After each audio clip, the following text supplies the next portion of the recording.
Sir Thank you very much for patiently.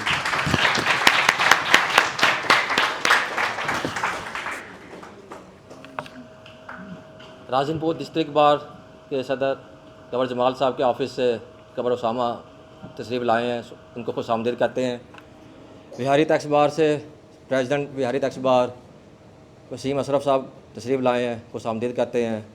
सबका general secretary high court bar association Malik Sajjad Haider Metla साहब तशरीफ़ ले आए हैं, इनको खुश आमदीद कहते हैं।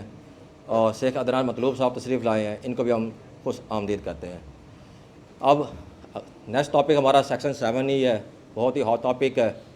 और मैं जो अपनी ज़ाती राय है कि जनाब स्पीकर की इजाज़त से, क्योंकि आपका ये टॉपिक है, मैं तो सिर्फ एक अपनी राय देना चाह रहा हूँ कि ये पंजाब में सस्पेंड हुआ है, ख़त्म नहीं हुआ। ख़त्म हो ज़रूर गया है, लेकिन किसी वक्त भी दोबारा रे आ सकता है। ICA का फ़ैसला अगर आता है या सुप्रीम कोर्ट से फ़ैसला आता है तो फिर बचने का रास्ता नहीं रहेगा आपके पास।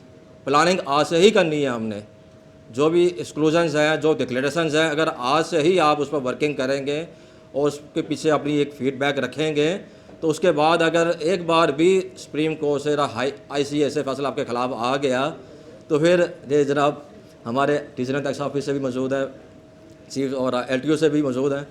और इसमें एक जो गलत फहमी है ना, वो दूर कर लें। ये सिर्फ इंडिविजुअल पर नहीं है, AOP और कंपनी पर भी है।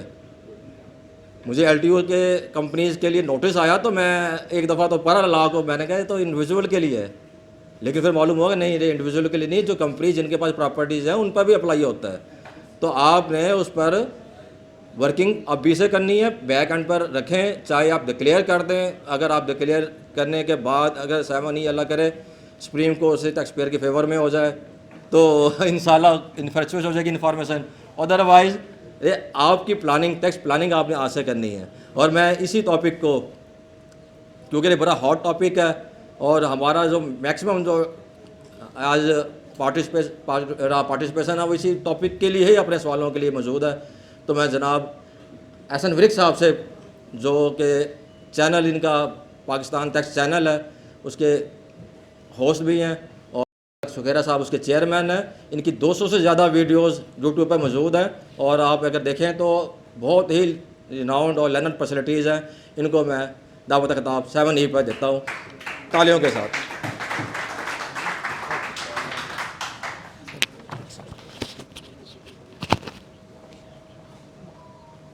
बिस्मिल्लाहिर्रहमानिर्रहीम। सबसे पहले मैं शुक्रगुज़ार हूँ Mohammad Mohsin Warik sahab, member judicial ATIR, madam Nabila Farhan Baig, chief commissioner LTO, हमारे sir Ishtiaq Ahmed Khan sahab, chief commissioner RTO, मोहतरम खादम मेतला साहब, प्रेसिडेंट मुल्तान टैक्स बार, मोहतरम इमरान गाजी साहब, general secretary Multan tax bar Younus Ghazi साहब, मेरे तमाम सीनियर्स, तमाम भाई जिन्होंने आज मुझे यहाँ पे जो ख़ताब करने का, आपसे कुछ बात करने का मौका दिया।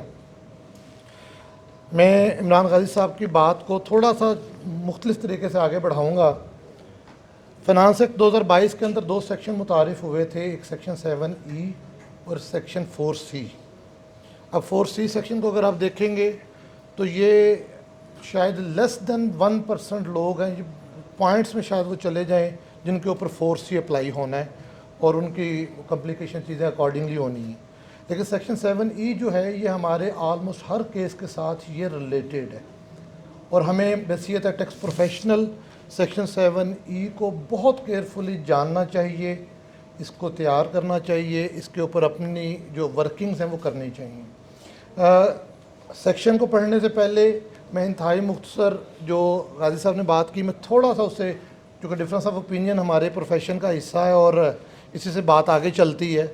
तो अगर आप लाहौर हाई कोर्ट की जजमेंट पढ़ें तो उसने सेक्शन 7E को अल्ट्रा वायरस करार नहीं दिया। उसने कहा कि सिर्फ फेयर मार्केट वैल्यू जो है जिस पे आप जो चार्ज कर रहे हैं ये अल्ट्रा वायरस है, लेकिन उन्होंने कहा कि आप इसको जो आपकी वैल्यू एट कॉस्ट उस पर लें। दूसरा, उन्होंने जो आपकी इसकी सिंपल सी रीडिंग डाउन प्रिंसिपल के तहत थोड़ी सी मॉडिफिकेशन प्रपोज की कि आप सेक्शन को इस तरह इसको मॉडिफाई कर ले, और उन्होंने इसके कुछ एक्सक्लूजन ख़त्म किए। तो उन्होंने इसको जो है वो स्टक डाउन नहीं किया, इसलिए मेरी हम्बल ओपिनियन में तमाम जो मेरे टैक्स प्रोफेशनल्स हैं पंजाब से स्पेशली जो हम डील कर रहे हैं, तो हमें एक at least value at cost according to Lahore high court judgement अपने 7E को फिल करना चाहिए, उसकी प्लानिंग करनी चाहिए। बाकी जब आगे इंट्रा कोर्ट अपील में डिपार्टमेंट भी उधर अवेलेबल है, हम भी अवेलेबल हैं, सुप्रीम कोर्ट में भी सिंध की जो केसेस हैं वो ऑलरेडी वहाँ पे जो है उनको लीव ग्रांट हुई हुई है, तो वो फिर जैसे उसके अकॉर्डिंग आएगा वो होगा। सबसे पहले मैं क्योंकि खाना शायद मैं ही अब हायल रह गया हूँ, तो इसलिए मैं इसको कोशिश करूँगा कि थोड़े वक्त में, लेकिन थोड़ा जामिया टर्मिनोलॉजी की मैं बहुत ज़्यादा उसकी एक्सप्लेनेशन नहीं करूँगा। सारे चूँकि टैक्स कंसल्टेंट्स हैं और वो टर्मिनोलॉजीज़ को जो हमारी टैक्स की रेलिवेंट है वो समझते हैं।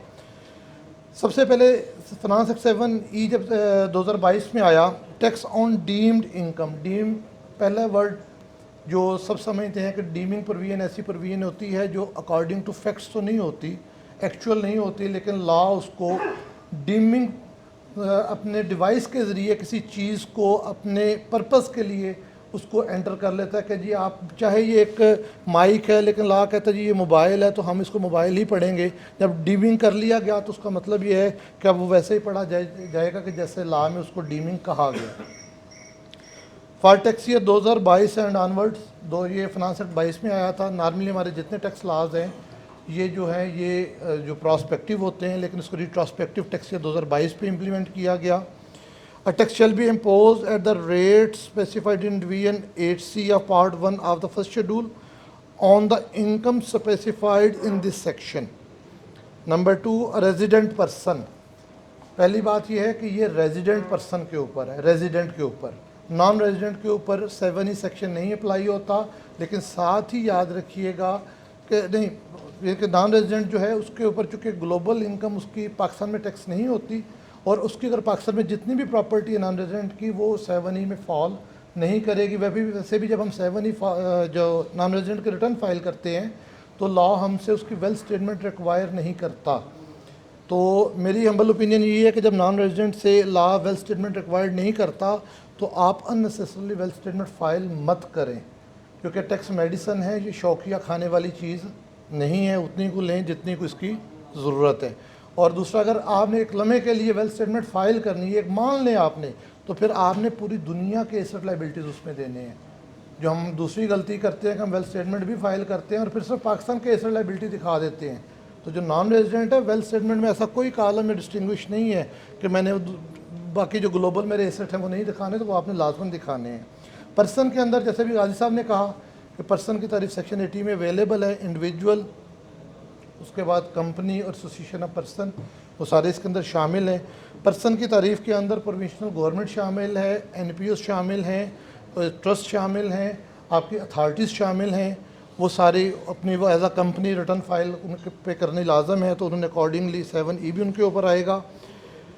shall be treated to have derived as income chargeable tax under this section an amount equal to 5% of the fair market value of capital assets, कि जो उनकी फेयर मार्केट वैल्यू है उन एसेट्स की, उसका 5% जो है वो तसव्वुर किया जाएगा कि उनकी इनकम है, और उसका 20%, यानी कि ये टोटल अमाउंट का 1 बन जाएगा इफेक्टिव रेट जो है। लेकिन अगर लैंग्वेज को देखें तो पहले आपने 5 निकालना है, 5 का 20 निकालना है। सिचुएटेड इन पाकिस्तान, तो जो 7E अप्लाई है उन प्रॉपर्टीज़ के ऊपर जो रेजिडेंट पर्सन की पाकिस्तान में मौजूद हैं। अगर रेजिडेंट पर्सन की बैरून मुल्क प्रॉपर्टीज़ हैं तो उन पर 7E लागू नहीं होगा। लेकिन याद रहे कि फाइनेंस एक्ट 2022 में ही CVT का कानून भी आया था, तो जो रेजिडेंट्स की बैरून मुल्क प्रॉपर्टीज़ हैं उनके ऊपर CVT लागू होगा। तो वो भी आपने अगर किसी क्लाइंट की हैं तो आपने मद्देनज़र रखना है। और CVT के ऊपर भी जो इस टाइम लाहौर हाई कोर्ट में सिंगल बेंच से टैक्स पेयर्स के ख़िलाफ़ फैसला आ चुका है, ICA में पेंडिंग है, तो इसलिए वो भी अकॉर्डिंगली इम्प्लीमेंट होगा। फिर मैं situated in Pakistan held on the last day of tax year calculating the following namely. ये last day of tax year बड़ा इंपॉर्टेंट है कि आपके पास सारा साल प्रॉपर्टी ली, 30 जून को आपने रजिस्ट्री करवा दी, आपसे वो टाइटल ख़त्म हो गया, तो ये आपके 7E अप्लाई नहीं होगा। और इसी के रैली में सभी जब हम सर्कुलर नंबर 1 और 3 की बात करेंगे आगे, जो इसी रेफरेंस से आए हैं, तो वहाँ पे भी इस वर्ड की बड़ी एक अहमियत है कि हमने कब तक किसी नई प्रॉपर्टी ख़रीद के बाद कब तक उस पर 7E पे करना है और कब उस पर ख़त्म हो सकता है या हो जाएगा। अब इसके ऊपर जो 7E के अंदर है, इसके अंदर कुछ एक्सक्लूजन दिए गए हैं, एक्सक्लूडिंग द फॉलोइंग नेमली। अगर मुझे इजाज़त दें तो हम एक्सक्लूजन देखने से पहले हम थोड़ा सा कैपिटल एसेट का वर्ड, चूँकि यहाँ पे उन्होंने कहा है, उन्होंने ये इमूवेबल प्रॉपर्टी नहीं कहा, जानते हम सब हैं कि ये कलरेबल लेजिस्लेशन है। कलरेबल लेजिस्लेशन के ज़रिए उन्होंने इसको डिज़ाइन इस तरह किया है कि इसका इफेक्ट सिर्फ इमूवेबल प्रॉपर्टी के ऊपर रह गया। लेकिन अगर हम कैपिटल एसेट की तारीफ़ जो इसी के जो है सेक्शन 4 में दी गई है, in this section capital asset means हम सब लेते हैं। जब वर्ड मीन्स आ जाएगा तो इसका मतलब है कि अब इसके अलावा कोई मफहूम नहीं लिया जाएगा, ना कोई डिक्शनरी का, ना इस लॉ के अंदर कहीं पे भी इस वर्ड को किसी और तरह से इंटरप्रेट किया हो। लेकिन इस सेक्शन के लिए अब इसका मफहूम यही होगा जो यहाँ पे कैपिटल एसेट मीन्स के साथ उन्होंने डिफ़ाइन कर दिया। Capital asset means property of any kind. पहले उन्होंने कहा कि जी हर तरह की property held by a person whether or not connected with a business but does not include, यानी कि आपको बिजनेस से वाबस्ता है, जुड़ी हुई है या नहीं जुड़ी हुई। लेकिन उन्होंने कहा कि दरअसल जो हैं वो कैपिटल एसेट से मुस्तस्ना है। Any stock in trade, consumable stores or raw materials held for the purpose of business, any share stocks or securities, any property with respect to which the person is entitled to a depreciation deduction under section 22 or amortization deduction under section 24, or any movable asset not mentioned in clauses 1, 2 or 3। तमाम movable assets, tangible, non-tangible, वो इससे निकल गए। तो बाकी जो इससे जब आप इसको बिल्कुल पंजाबी में कहते हैं निचोड़ेंगे तो सिर्फ इमूवेबल प्रॉपर्टी इसका मौजू रह जाती है। अब जब आपने 7E सेक्शन को अप्लाई करना है तो इसलिए मैं रिक्वेस्ट कर रहा हूँ कि चूँकि इसमें सिंध हाई कोर्ट की जजमेंट टैक्सपेयर्स के ख़िलाफ़ आई हुई है, लाहौर हाई कोर्ट की जजमेंट, उसके अंदर उन्होंने मॉडिफिकेशन तजवीज़ ज़रूर की हैं, लेकिन उसको पूरे सेक्शन को उन्होंने ख़त्म नहीं किया। और अपेरेंटली ये शायद हम तमाम टैक्स कंसल्टेंट्स को आइंदा सालों में इसको बहुत केयरफुली, जिस तरह हम वेल स्टेटमेंट फिल करते हैं तो हमें 7E को बहुत केयरफुली देखना, अपने क्लाइंट्स को गाइड करना और इसको अप्लाई करना ये लाजिम है। तो उसके पर्पज़ से जो इसके एक्सक्लूजन है वो भी हमें बहुत केयरफुल देखने हैं। इसमें एक एक वर्ड ऐसा है जिस पे आधा घंटा इस पर मज़ीद आगे डिटेल डिबेट बात हो सकती है, लेकिन जो टाइम की बड़ी शार्टेज है तो मैं इसको सिर्फ रीड करता हूँ और चंद अहम चीज़ें, बहुत ही अहम चीज़ें इस पर सिर्फ मैं डिस्कस करता हूँ। One capital asset owned by the resident person. बहुत सारे दोस्त सवाल करते हैं कि जी वन कैपिटल एसेट मैंने अपना घर डाल दिया, यहाँ पे घर मत डाल लें, पहले आप अपने सारे एक्सक्लूजन अप्लाई करें A to Z जो इसके अलावा आपको अवेलेबल है, उसके बाद जो प्रॉपर्टीज़ बच जाएं उनमें से हाईएस्ट वन कैपिटल एसेट में लें। इस वन कैपिटल एसेट में उसने कतई नहीं कहा कि ये बिज़नेस की हो, ये रेजिडेंशियल हो या कमर्शियल हो, आप किसी भी किस्म की अपनी प्रॉपर्टी चाहे 10 अरब रुपए की है वो एक वन कैपिटल एसेट में एक्सक्लूड करवा सकते हैं और उस पर कोई 7E अप्लाई नहीं होना। इसलिए बाकी एक्सक्लूजन पहले अप्लाई करें, जो बाकी बच जाए उसके अंदर से जो टॉप ऑफ द लिस्ट है उसके ऊपर ये वन कैपिटल एसेट अप्लाई करें और फिर बाकी वो जो 2.5 करोड़ की लिमिट और बाकी चीज़ें हैं उसके अकॉर्डिंगली चले। तो ऐसा ना हो कि आप 5 मरले का घर तो वहाँ पे लिख लें वन कैपिटल एसेट में और अपना जो 4 करोड़ की प्रॉपर्टी प्लाट था DHA का वो भूल जाएं, वो कल को पता चलेगा जी 7E के अंदर हिट हो गया। तो अपनी प्लानिंग को ज़रूर इसमें वुसअत के साथ रखें। One capital asset self owned business premises from where the business is carried out by the persons appearing on the active tax bill list at any time during the year। ऐसी business premises जहाँ पे वो person अपना business कर रहा है, यानी कि जहाँ पे आपका बिजनेस नहीं हो रहा और वो प्रॉपर्टी स्टॉक इन ट्रेड में भी नहीं है। ये भी जो गाजी साहब बात कंपनी के नोटिस के हवाले से बात कर रहे थे इमरान गाजी साहब, स्पेशल उस पर ज़रा इसको गौर कीजिएगा कि ऐसी प्रॉपर्टी जहाँ पे आपका बिजनेस भी नहीं हो रहा, कंपनी और AOP के रेफरेंस से बात करूँ, कंपनी और AOP का पर्सनल एसेट नहीं होता, उनके तमाम एसेट बिजनेस ही होते हैं। लेकिन बिजनेस एसेट में फिर उन्होंने डिस्टिंग्विश कर दिया, उन्होंने कहा कि बिजनेस प्रॉपर्टी वो निकलेगी, प्रेमिसेस वो निकलेगी जहाँ पे बिजनेस हो रहा है। आपने प्लाट लेके छोड़ा हुआ है, आप प्रॉपर्टी का काम नहीं करते, आपकी उसमें बैलेंस शीट में अवेलेबल है, तो उस वो और स्टॉक इन ट्रेड में वो फॉल नहीं करता, तो फिर वो उसके ऊपर जो है वो वन इसकी जो है 7E की इम्प्लीकेशन भी होगी और 7E इसके ऊपर रिकवरेबल भी होगा। उसके बाद self owned agriculture land where agriculture activities carried out by person.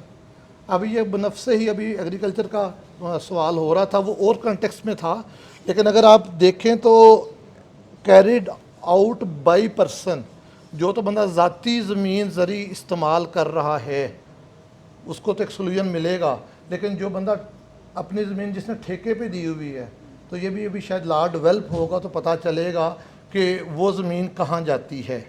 चूँकि वर्ड है, मैं फिर दोहरा देता हूँ, सारे चूँकि टैक्स कंसल्टेंट्स सीनियर दोस्त बैठे हैं। सेल्फ ओन्ड एग्रीकल्चर लैंड आपकी ज़ाती हो, where agriculture activities carried out, वहाँ पे एग्रीकल्चर का काम हो रहा है बाई पर्सन से मुराद वही होगा जो 7 जिस पर्सन का रेफरेंस से आप सारी बात कर रहे हैं।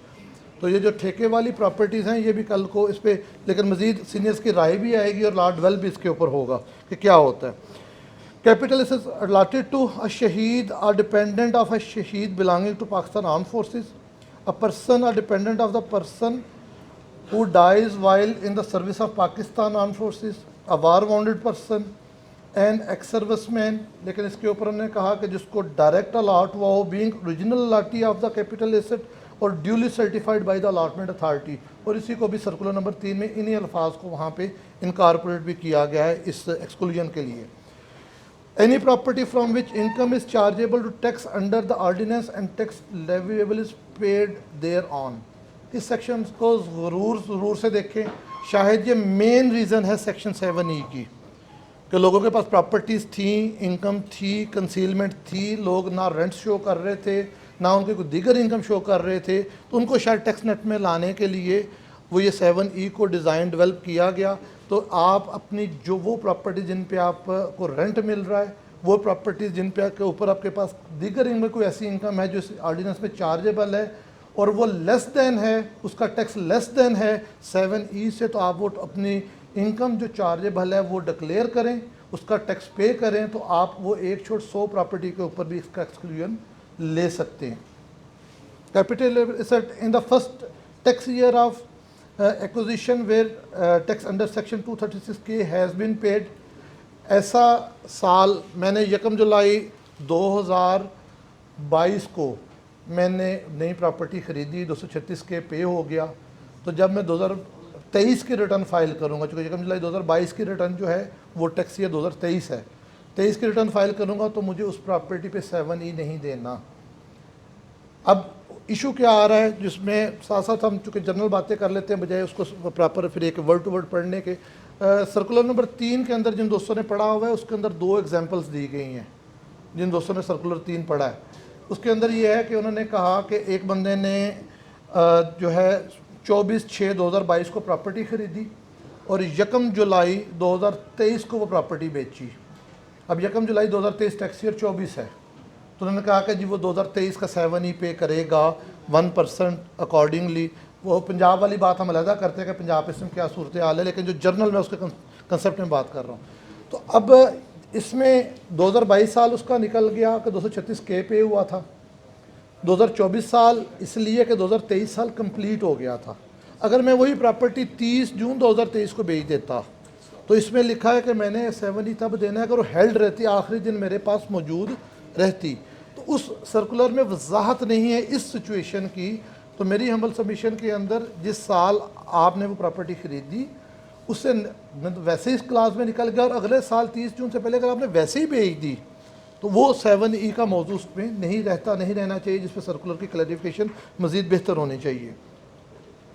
Where the fair market value of the capital asset in aggregate excluding the capital asset mention in class A, B, C, D, E and F does not exceed ₹25 million. सारे exclusion निकालने के बाद भी अगर आपकी बाकी मानदा प्रॉपर्टीज़ की value अगर 2.5 करोड़ से ऊपर नहीं जाती तो आप 7E पे नहीं करेंगे। लेकिन ये भी सवाल है कि अगर 2.5 करोड़, 2 करोड़ 50 लाख 1,000 रुपया हो गया तो फिर टोटल अमाउंट पे लगेगा, फिर 1,000 पे नहीं लगेगा, फिर वो सारे अमाउंट पे वो लगेगा। Capital asset owned by a provincial government और अ लोकल गवर्नमेंट, क्योंकि ये प्रोविंशनल गवर्नमेंट और लोकल गवर्नमेंट दोनों कंपनी की तारीफ में सेक्शन 80 में मौजूद हैं। तो यहाँ पे अलहदा से इनको एक्सक्लूजन दे दिया गया कि इनकी प्रॉपर्टी किसी भी पर्पज़ के लिए है तो इसका मौजू हिस्सा नहीं रहेगा। Capital asset owned by a local authority, a development authority, builder and development for land development and construction subject to the condition that such person are registered with director general of designated non financial business and professions. अब यहाँ पे ये लिखा हुआ है कि जो हमारी लोकल अथॉरिटीज़ हैं, जिस तरह यहाँ पे आपकी मुल्तान डेवलपमेंट अथॉरिटी होगी, मुल्तान डेवलपमेंट अथॉरिटी मैडम के पास केस होगा, मुल्तान डेवलपमेंट अथॉरिटी का जो है उसके अंदर तब उसको एक्सक्लूजन मिलेगा जब वो DNFBP रजिस्टर्ड होगी। अगर वो DNFBP रजिस्टर्ड नहीं है तो उसके भी अकॉर्डिंगली 7 उसके ऊपर अप्लाई होगा। लेकिन इसके अंदर एक बहुत बड़ा अभी एक खला है, बहुत सारी गवर्नमेंट अथॉरिटीज़ ऐसी हैं जो DNFBP का मौजू नहीं है। मसलन अगर PHA मुल्तान होगा तो PHA मुल्तान का DNFBP से कोई तल्लक नहीं है, वासा मुल्तान होगा तो वासा मुल्तान का कोई DNFBP से तल्लक नहीं है, लेकिन वो एक अथॉरिटी है, काम सारा उसका गवर्नमेंट का है। तो उस तरह की क्लैरिफिकेशन की शायद अभी बाकी ज़रूरत रहे, लेकिन उनको कहा। दूसरा, इसके अंदर जो सर्कुलर नंबर 3 के साथ अगर जिन दोस्तों ने पढ़ा, एक इजाफी लफ्ज़ भी वहाँ पे सर्कुलर में ऐड कर दिए गए हैं।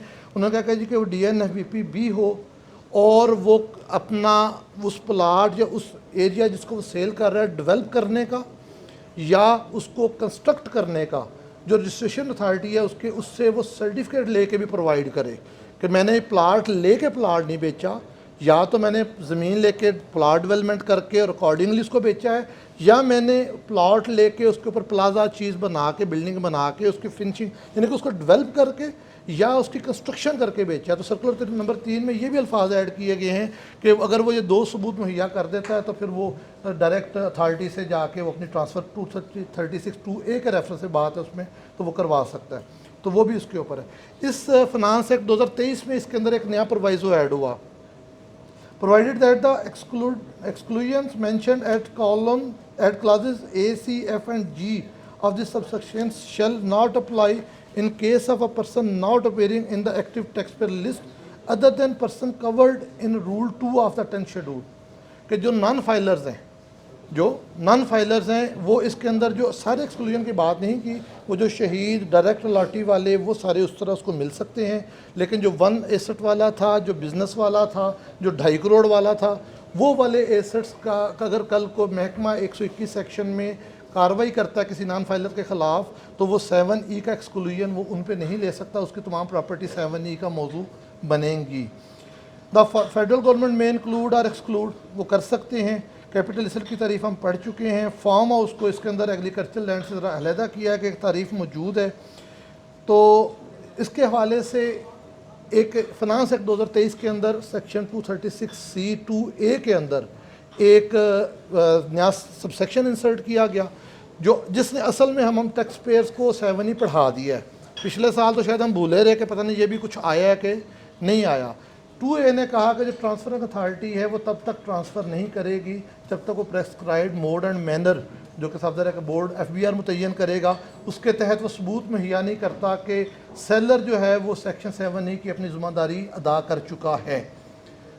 अब पहली बात तो मैं बड़ी हम्बल मेरे दोनों सीनियर्स मेरे सामने हैं। प्रेस्क्राइब्ड को सेक्शन 2 सबसेक्शन 44 में डिफ़ाइन किया गया है इनकम टैक्स ऑर्डिनेंस में। Prescribed means prescribed by rules. तो ये जो दोनों सर्कुलर हैं ये लीगली आज भी प्रेस्क्राइब्ड की तारीफ़ पे पूरा नहीं उतरते, लेकिन चूँकि काम चलाना है, सारी दुनिया मान रही है, हम भी मान लेते हैं, लेकिन ये रूल्स के तहत इसका प्रेस्क्राइब्ड आना चाहिए। सर्कुलर प्रेस्क्राइब्ड की तारीफ़ में पूरा नहीं उतरते अकॉर्डिंग टू लॉ। तो रूल्स के अंदर पहले सर्कुलर नंबर 1 आया, उसने 3 कैटेगरीज की। उसने कहा जी फाइलर 3 सूरतों के अंदर कि या उसने 7E का टैक्स अपनी रिटर्न में दिया हो, या उसके पास स्टे अवेलेबल हो, या और वो कमिश्नर साहब से फॉर्म A के ऊपर अपना वो सर्टिफिकेट ले ले, या वो 1% अदरवाइज भी पे करके अपनी ट्रांसफ़र करवा सकता है। नॉन फाइलर के लिए कहा गया कि वो अपना 1% पे करके और उसके ऊपर अपनी ट्रांसफ़र करवा सकता है। वो अलहदा कन्फ्यूजन था कि किस टैक्स ईयर का करेगा, वो मंथ वाइज बन रहा है, वो चीज़ें वो सारी, लेकिन जो टाइम नहीं उस पर हम डिटेल नहीं जाते। सर्कुलर नंबर 3 आया उसको एक्सप्लेन करने, फर्दर मॉडिफिकेशन करने। सर्कुलर नंबर 3 के सर जो एक सबसे अहम चीज़ है जो शायद आज के इस लेक्चर में सबसे इम्पॉर्टेंट भी हो, वो है इस टाइम हमारी सर्कुलर नंबर 3 का जो पैरा 2 है, जिसके अंदर उन्होंने कहा, मैं पहले पढ़ देता हूँ और फिर उसके ऊपर जो चंद इंटरप्रिटेशन हमारे जितने सीनियर्स की हैं मैं सारी आपके सामने रख देता हूँ कि इसका क्या मफहूम लिया जा सकता है। उसमें मैं रेलिवेंट पोर्शन पढ़ता हूँ।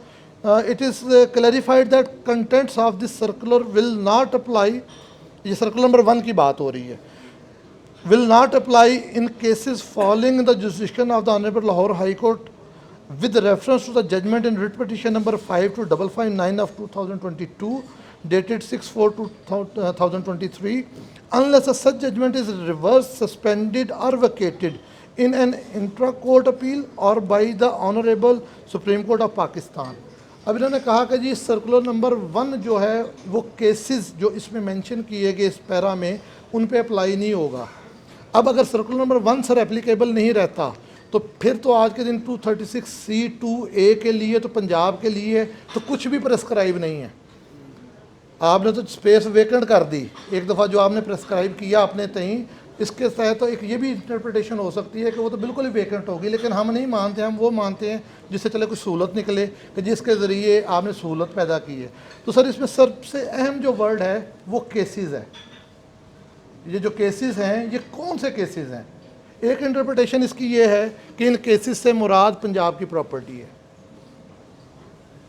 दूसरी इंटरप्रिटेशन इसकी ये है कि इन केसेस से मुराद पंजाब के टैक्स पेयर्स हैं, क्योंकि 7 ही इनकम पे टैक्स है, प्रॉपर्टी पे टैक्स नहीं है।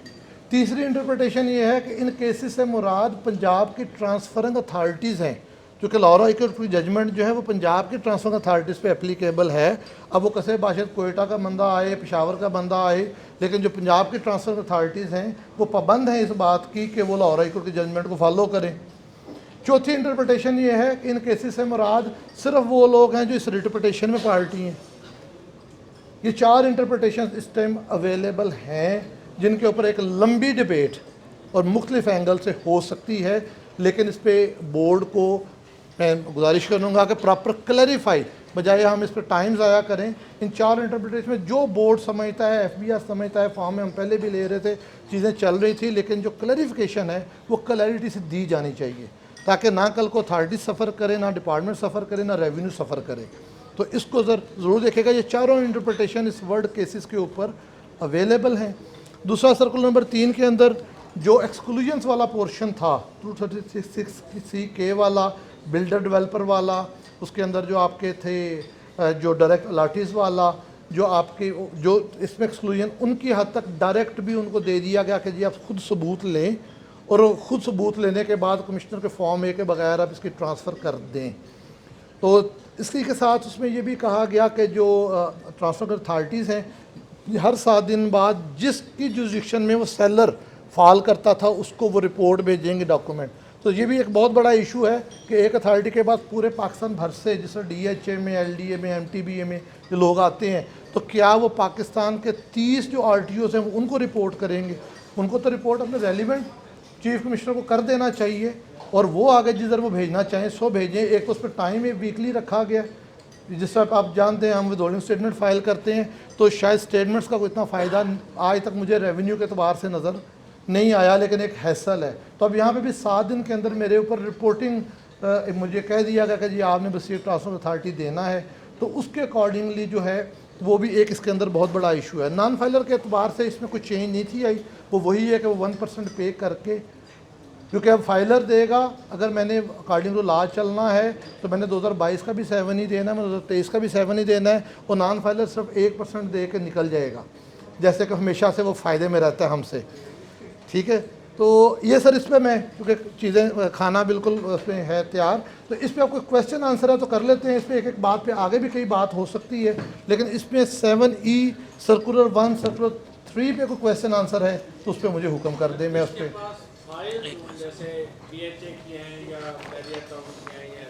जी वो फाइल्स उसके पास है और उसकी वैल्यूएशन कैसे होगी?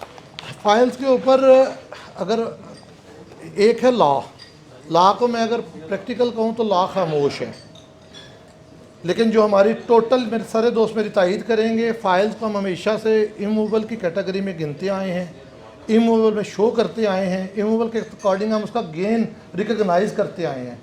अगर आप इसको इमूवेबल नहीं मानेंगे तो आज तक जितना फाइल्स पे हमने गेन रिकग्नाइज़ किया वो सारा इलीगल है। ठीक है, क्योंकि इस पर अगर आप अदरवाइज़ है कि आप फिर वो फाइल को इमूवेबल के कॉलम में डिक्लेयर नहीं करें, आप उसको एडवांसेस के साथ, एडवांस पेमेंट्स के साथ या मूवेबल के कॉलम में, चूँकि ये प्रैक्टिकल प्रॉब्लम है स्पेशली सर वहाँ पे जहाँ पे भी पोजेशन अवेलेबल नहीं है, क्योंकि ये तो इमूवेबल पे लगना है। तो लेकिन इस पर सर मंशा साहब ने एक लेक्चर में बड़ा खूबसूरत कहा था ना कि जिसका टाइटल इमूवेबल के लिए कल को वो उसने होना तो उसको इमूवेबल में ही वो कंसीडर किया जाना चाहिए। और हम प्रैक्टिकली, हैबिचुअली, हिस्टोरिकली हम सारे टैक्स कंसल्टेंट्स इस 7E से पहले उसको इमूवेबल में दिखाते आ रहे हैं, उसका गेन भी रिकग्नाइज करते आ रहे हैं। जी सर। वो ऐसा ही है कि जैसे किसी के पास अभी पोजेशन नहीं मिला उसे जी। और उसको टाइटल डॉक्यूमेंट्स आ गए हैं सारे, तो उस सूरत में कैसे उसकी वैल्यूएशन करें? नहीं, उस पर तो इस टाइम दो चीज़ें हैं ना, एक है value at cost, value at cost हुआ जो उस फाइल के लिए आपने पे की है, एक है फेयर मार्केट वैल्यू, वो सेक्शन 68, 4 और 5 के रेफरेंस से मिनिमम वो है जो FBR की वैल्यू है। अगर वो FBR की वैल्यू को आप लेंगे तो अकॉर्डिंगली वैल्यू एट कॉस्ट जो आपने एक्चुअल उस फाइल के लिए पे किया है तो वो लेंगे। अब आप लाहौर हाई कोर्ट के जजमेंट को फॉलो करेंगे तो वैल्यू एट कॉस्ट ले लें, अगर सेक्शन 7E को प्लेन फॉलो करना है तो फिर फेयर मार्केट वैल्यू ले लें। फेयर मार्केट वैल्यू तो हो नहीं सकती ना, वो तो उसे पता ही नहीं अभी तो। नहीं, वो हर जगह पे गवर्नमेंट के रेट्स नोटिफाइड हैं, जहाँ पे FBR का रेट नोटिफाइड नहीं वहाँ पे DC रेट नोटिफाइड लाजमन है, और दोनों में से जो हायर है वो फॉलो होना है। जी, FBR तो हर बड़े शहर में है, किसी में हो भी। जी 7E पे सर किसी दोस्त का सवाल।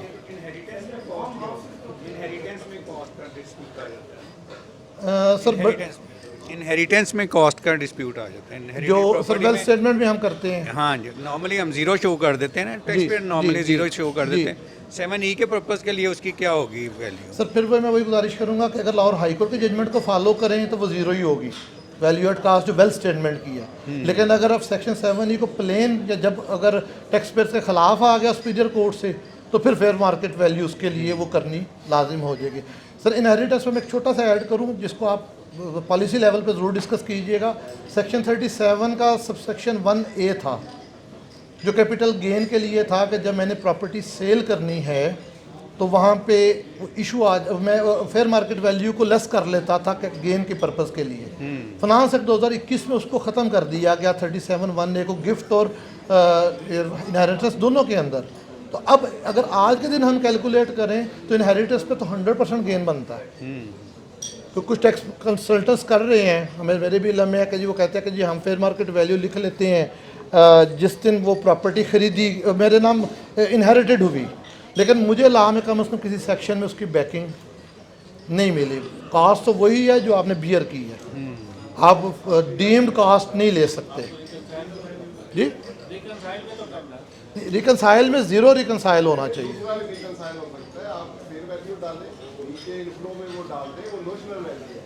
अच्छा, एक इस जजमेंट में और ज़रा इंटरेस्टिंग चीज़ है कि जहाँ पे आप एक चीज़ को डिस्क्रिमिनेटरी कर देते हैं तो फिर लॉ को तो अल्ट्रा वायरस डिक्लेयर कर देना चाहिए। जी। ये एक तरफ उन प्रोविजंस को कहते हैं कि ये डिस्क्रिमिनेटरी है जो नहीं होनी जी। चाहिए, तो फिर हाई कोर्ट की जजमेंट को इम्प्लीमेंट करेंगे तो फिर उन पर भी टैक्स लगाएंगे। सर अगर मैं बिल्कुल हम्बल करूँ, टाइम शार्ट था, मेरी राय में सर्कुलर 3 आया इसीलिए ये उनको बचाने के लिए आया। ये वो जो उसमें है ना डायरेक्ट LRT वाले DH वापडा टाउन वाले, ये उनको बचाने के लिए सर्कुलर 3 आया। नहीं, कोर्ट्स नॉर्मली हाँ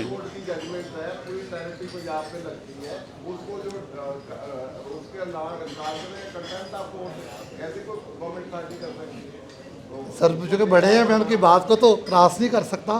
लेकिन ये कन्फ्यूजन है इनमें जी, जी। इंटरप्रिटेशन में कि नॉर्मली जिसके ऊपर टैक्स लगा होता है उसको रिलीफ देती है कोर्ट, जी, जी। ना कि जिसको रिलीफ दिया हो उसको भी टैक्स के अंदर ले आए। फिर दूसरा एक जजमेंट में ये एक बड़ा इन्होंने किया कि इनकम का वर्ड खत्म कर दिया, उन्होंने कहा टैक्स ऑन कैपिटल एसेट। ऐसे ही है तो सर। कैपिटल एसेट के ऊपर जब आप इनकम का वर्ड निकालेंगे तो इनकम टैक्स से तो वैसे ही आउट हो जाएगा। सर वो एक फिर तो अलग आपको सेपरेट कैपिटल टैक्स के लिए तो आपका लॉ ही डिफरेंट बनाना चाहिए ना, हेड भी नहीं नहीं, तो सर जी जी नहीं, सर लाहौर हाई कोर्ट ने इसका जो सबसेक्शन 1 था उसके लास्ट लाइन से ना वर्ड इनकम को कैपिटल एसेट से रिप्लेस किया था, यानी कि रीडिंग डाउन प्रिंसिपल के तहत। अब सीधा सीधा एक टैक्स हो गया ना कैपिटल एसेट्स जी जी जी तो अगर टैक्स ऑन कैपिटल एसेट तो ये तो बन गया वेल्थ टैक्स। जी पुराना वेल्थ टैक्स बना दिया ना जी, उन्होंने, जी। तो अगर ये वेल्थ टैक्स है तो इनकम टैक्स में आ ही नहीं सकता फिर, आ नहीं सकता। और इसके फिर रूल्स उसमें कैसे बन सकते हैं? तो सर, ये ये बड़ी इसमें डाइकोटमी इस जजमेंट में ना काफ़ी लैकुनाज उन्होंने छोड़ दी हैं। और फिर ये डोमेन नहीं है हाई कोर्ट का। लेजिस्लेटिव रीराइट करना लेजिस्लेशन का जो है ना, वो हाई कोर्ट की तरह सुप्रीम कोर्ट भी नहीं कर सकती, तो ये तो हाई कोर्ट ने कर दिया ना। सर वो तो अगर आप 4C पे इस्लामाबाद हाई कोर्ट जजमेंट आपने देखी होगी।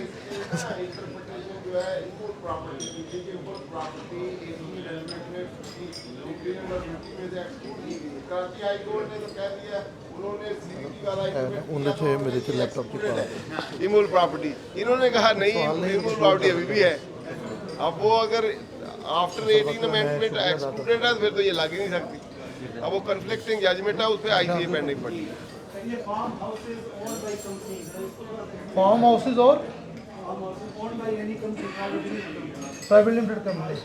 सर फार्म हाउसेज की तारीफ तो चूँकि उसके अंदर दी गई है, सर्कुलर 3 में भी reproduce same word to word की गई है। इसके ऊपर तो जो उस तारीफ में पूरा उतरता है वो फार्म हाउस है, वो एग्रीकल्चर लैंड नहीं है। यानी कि बेसिकली वो एग्रीकल्चर, अब फार्म हाउस पे चाहे आप सब्जियां लगा लें, फल लगा लें, पौधे लगा लें, लेकिन वो जब वो फार्म हाउस की तारीफ में आ जाएगा तो वहाँ से निकल जाएगा। नहीं सर, तारीफ उसकी फिर पढ़ ऐसे देते हैं नहीं ना। है। क्या जो प्रोविंशियल डोमेन है, फेडरल डोमेन, उसमें इंटर होके उसको आपने मुताबिक कर सकती है। सर वो This is the तो question. हम हाई कोर्ट में गए हुए हैं, वो तो चीज़ें हाई कोर्ट, ये लॉ भी डेवलप होने वाला है, क्योंकि 40 इसका एक एक नुक्ता भी डेवलप होने वाला है। 40 नहीं है, 12 में 47 एंट्री जो है उसमें एग्रीकल्चर इनकम एक्सक्लूडेड है, उसमें इनकम फेडरेशन लगा ही नहीं सकती। अब डायरेक्टली या इनडायरेक्टली उसमें तो टैक्सेशन नहीं हो सकती। कंपनी के ऊपर जो आपने बात की तो मैं बड़ा हम्बल कर देता हूँ। कंपनी की आपकी 3 तरह की चीज़ें हो सकती हैं। कंपनी बिजनेस ही प्रॉपर्टी का करती है, प्रॉपर्टी का बिजनेस करेगी तो उसकी प्रॉपर्टी कहाँ पे आएगी? वो आएगी स्टॉक इन ट्रेड में। स्टॉक इन ट्रेड में आएगी, वो कैपिटल एसेट की तारीफ से निकल जाएगा। कैपिटल एसेट की तारीफ से निकल जाएगा तो 7 ही नहीं लगेगा। दूसरी इसकी प्रॉपर्टी है कि जहाँ पे कंपनी बिजनेस कर रही है, मैं मैन्युफैक्चरिंग यूनिट हूँ, मेरा मैन्युफैक्चरिंग है, उसके साथ रहायशी कॉलोनी है, उसके साथ मेरा बिजनेस से को रिलेटेड सारे डेवलपमेंट है, वो बिजनेस प्रेमिसेस वो उससे एक्सक्लूजन से निकल जाएंगे।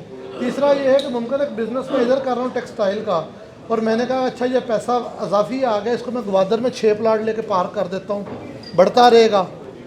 वो वाला जो प्लाट जहाँ पे बिजनेस कैरी आउट नहीं हो रहा, बिजनेस पर्पस के लिए यूज़ नहीं हो रहा, और आपका नेचर ऑफ बिजनेस भी प्रॉपर्टी नहीं है, वो कंपनी की सूरत में भी, क्योंकि वैसे हमने पहले कहा कि ये कंपनी और AOP का पर्सनल एसेट नहीं होता, वो 100% बिजनेस है। लेकिन बिजनेस के सिर्फ 2 एक्सक्लूजन है, या वो स्टॉक इन ट्रेड की सूरत में निकलेगा, या जहाँ बिजनेस कैरी आउट हो रहा है, वो भी बिजनेस का हिस्सा है। अगर वो रिसर्च उसी बिजनेस को प्रमोट करने के लिए है तो नेचुरल पार्ट है उसका।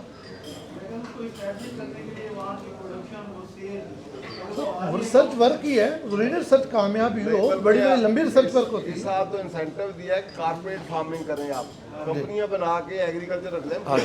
सर गाजी साहब चूँकि मुझे पीछे से हुक्म कर रहे हैं कि अब इसको हम कंक्लूड करें। आप सबका बहुत शुक्रिया कि हमने आपको बड़ा तंग किया और आपने बड़ी हम्बल होकर हमारी बातें सुनी, बहुत शुक्रिया।